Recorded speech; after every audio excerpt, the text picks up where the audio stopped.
there, art explorers. Last week we explored a whole lot of things that make artwork awesome. Texture, color, geometric forms and shapes. And this week we're going to be putting all of those things together in a series of draw-alongs. I want you to grab a piece of paper and a pencil and draw along with me. Today we are going to draw along with a horse.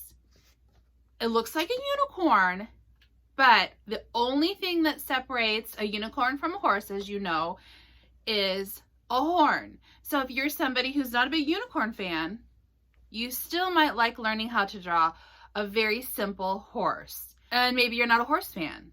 Maybe you could use it to draw a zebra. Your background doesn't need to look like mine. In fact, I hope it doesn't, because I want to see what you can draw. But stick around and I'll show you how to draw a unicorn or a horse. The first thing you're going to do, friends, is find the upper right side of your paper. You're going to draw the head, except the shape you're going to draw is a hexagon. A hexagon has 6 sides.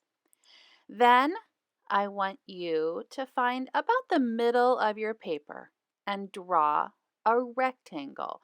A rectangle has 4 sides, except 2 of those sides, as you know, are longer than the other.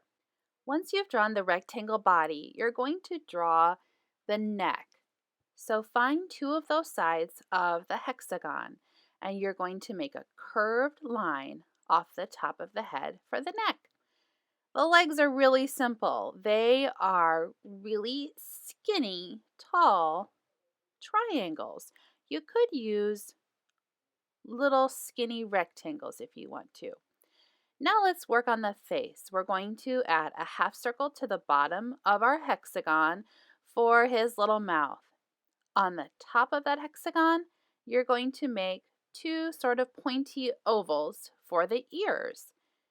Then for the mane, that's the hair on his neck. And I'm just making another line that copies that other line up the back of his neck.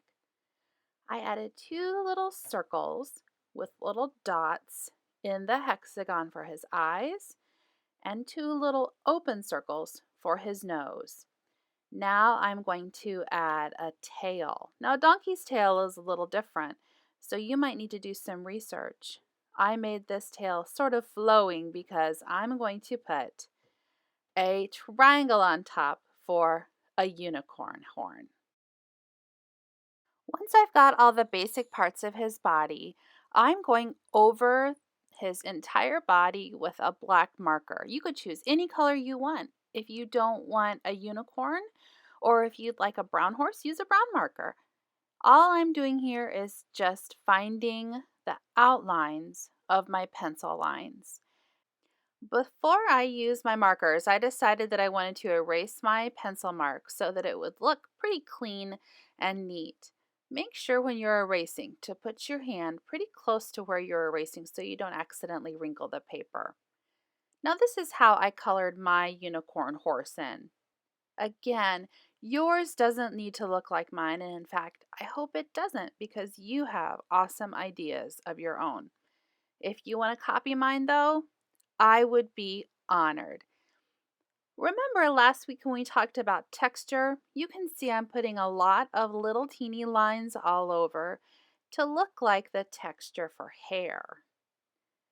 I also wanted to give my unicorn a background. I wanted to put him someplace, so I put a line behind him, and I'm adding some trees. Now, since it's a unicorn, there are probably crazy trees in this unicorn village, so in my mind, the tree has lots of crazy polka dots.